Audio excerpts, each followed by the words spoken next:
వేదిక TV. AP పోలీసులు నటుడు పోసాని కృష్ణమురళిని హైదరాబాద్లో అరెస్ట్ చేశారు. బుధవారం రాత్రి గచ్చిబౌలిలోని ఆయన నివాసంలో అన్నమయ్య జిల్లా ఓబులవారిపల్లె పోలీసులు అదుపులోకి తీసుకుని అక్కడి నుంచి తరలించారు. పోసాని అరెస్టు సమయంలో కొన్ని నాటకీయ పరిణామాలు కనిపించాయి. పోలీసులు వచ్చిన సమయంలో కొద్దిసేపు హైడ్రామా నడిచింది. ఓబులవారిపల్లె పోలీసులు హైదరాబాద్ రాయదుర్గం పోలీసులను కలిశారు. వారి సహకారంతోనే పోసాని ఇంటికి వెళ్లారు. ఏపీ పోలీసుల ఎంట్రీతో పోసాని షాక్ అయ్యారు. తాము ఆంధ్రప్రదేశ్ పోలీసులమని, అక్కడ నమోదైన కేసులో అరెస్ట్ చేసేందుకు వచ్చామని చెప్పారు. పోసాని పోలీసులతో వాగ్వాదానికి దిగారు.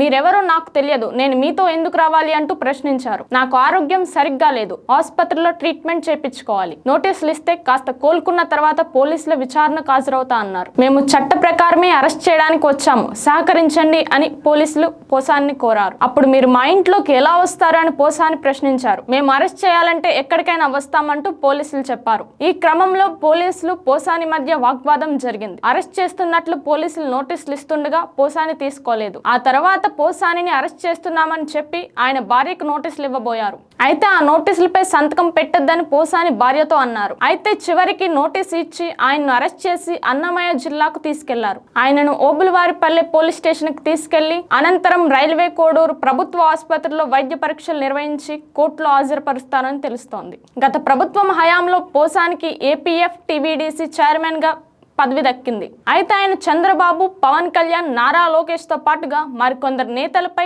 కుటుంబాల్లోని మహిళలపై అసభ్య పదజాలంతో మాట్లాడారని ఆరోపణలు ఉన్నాయి. ఈ క్రమంలోనే కూటమి ప్రభుత్వం అధికారంలోకి వచ్చిన తర్వాత పోసానిపై పలు పోలీస్ స్టేషన్లో ఫిర్యాదు చేయగా వరుసగా కేసులు నమోదయ్యాయి. పోసాని కృష్ణమురళిపై అన్నమయ్య జిల్లా ఓబులవారిపల్లె పోలీస్ స్టేషన్లో జనసేన పార్టీ రాయలసీమ కన్వీనర్ జోగినేని మణి ఫిర్యాదు చేశారు.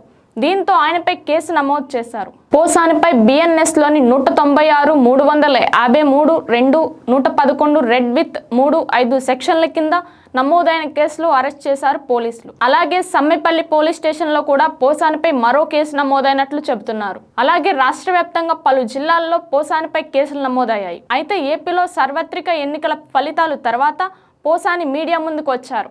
తాను రాజకీయాల నుంచి దూరంగా ఉంటానని, ఇక జీవితంలో రాజకీయాల గురించి మాట్లాడనని చెప్పిన సంగతి తెలిసిందే. పోసాని అరెస్టుపై వైఎస్ఆర్సీపీ మహిళా నేత శ్యామల ఆగ్రహం వ్యక్తం చేశారు.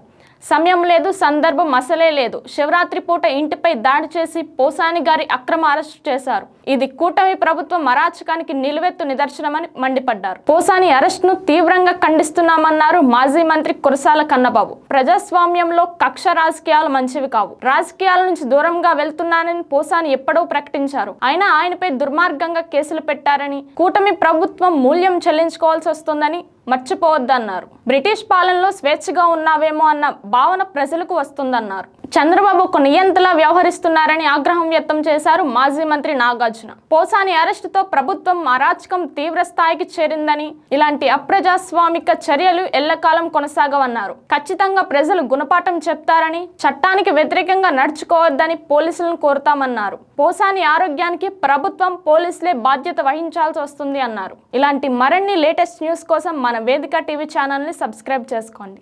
Signing off, రోస్లిన్.